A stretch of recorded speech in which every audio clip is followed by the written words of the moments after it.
This is the first of what will probably end up being a series of episodes, rather than me doing one longer presentation of each of the different elements for this project, just a playlist, making them shorter. This being the first of the episodes, this is introduction and context setting. The way that I understand this overall course study is you're getting us to articulate and execute on a praxis, and that this first project is the theory explanation of that praxis. So let's start with what is a theory. I don't have a citation for this first one, but a really helpful definition or explanation of the parts of what makes a theory, as opposed to just a notion, is that it organizes existing knowledge, prioritizes that existing knowledge, draws attention to important processes, explains the important phenomena parsimoniously, right? So we're dealing with Occam's razor. Identifies specific predictions and hypotheses so that you can work from and sort of reality test your theory, guides measurement decisions, not just in how you measure, but what you measure and the priorities of how you rank your opportunity costs for when you're measuring and have to make different trade-offs. And then lastly, it improves on prior theory.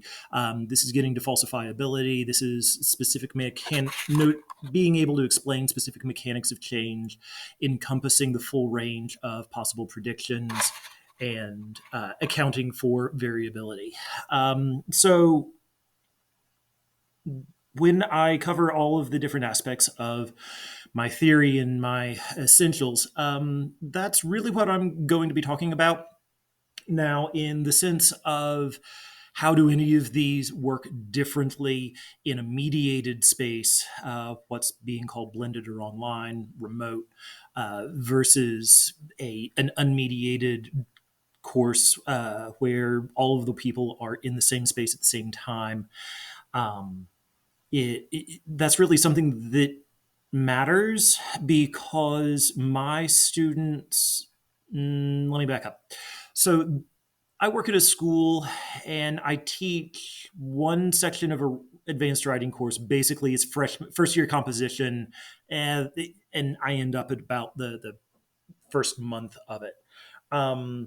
Maybe Michigan has the same sort of thing, but Georgia calls it advanced composition. It's rhetoric, a lot of AP Lang type stuff, but really focused on social communication, transaction aspects of that speech act, rather than the sort of copious naming of specific things, specific techniques, and doing the sort of close reading, formal analysis that the advanced placement people like. I also teach a course that's required for all of our freshmen and new sophomores in digital literacy. That's how do you build healthy relationships online? How do you find credible information? How do you keep your information private and secure? How do platforms turn your attention and your information into money for them? And what sort of internet do we want to live in? The third thing that I do that really does take up the bulk of my time, because I have only one section of 6 students of the writing class, one section of 20 students with the digital literacy course that has 2 co-teachers with it. So really the bulk of my time is spent not working with teenagers, it's working with adults. My colleagues in that sort of instructional technology integration coordinating phase type thing. And so with all of these things, what I'm looking for is some sort of way to put myself out of business so that they leave the course or the training less in need of what I had to say than before. So it's a lot of train the trainer. It's a lot of teaching for transfer, which I will come back to when I mention some of Kathy Yancey's work later on. in the assessment season. So all that to say, all of that is with students who have some sort of executive functioning difficulty, verbal processing, language processing, nonverbal processing. My entire school, we're tiny. We have 280 students.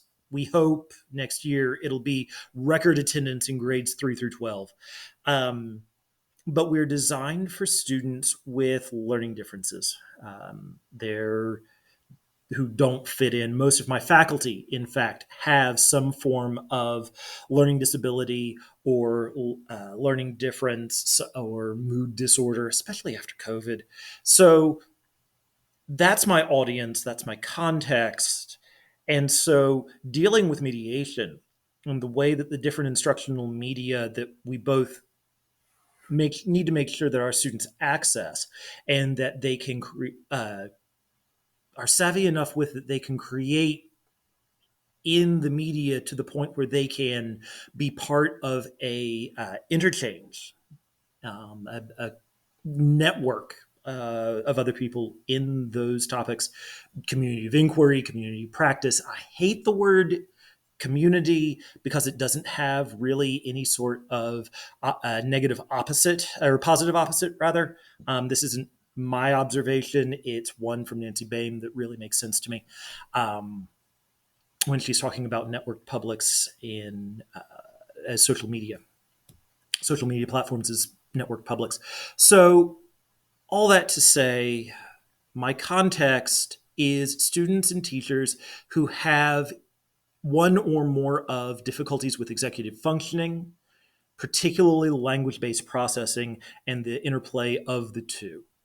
So my goals are, whatever I'm doing, to put myself out of business so that they leave with something they understand, working on their praxis. And so over the next few videos, what I'm going to be talking about is some essentials that I put into place regardless of whether I'm online or blended or face-to-face, and how they work differently in mediated environments. A lot of my ideas are from things that I've picked up. Last summer, I did a book study on Martin Weller's 25 Years of Ed Tech with Matt, Brian, and Brenna from Thompson Rivers University out in British Columbia in Kamloops. And getting to talk with them about the book. They've been teaching online, higher ed, and being that sort of instructional coaches, their whole department. Canadian higher ed, they're an open education university, really cool program out there. Was really helpful to clarifying some ideas and challenging because, again, I'm K-12, well, 312 special ed private school down here in Georgia. Having that changing context was really helpful in clarifying my notions, my theory, and then my implementation. Likewise, the co-teachers of who I've worked with, in some cases for a decade and a half, some cases co-teaching directly that digital literacy course with them, some meeting them directly when we were teaching online in the COVID pivot of spring 2020 and then blended during that year from 2020 to 2021, really working with them on solving the classroom level instructional difficulties that they had really has informed a lot of this practice and theory crafting. So that's what we got. On to video 2.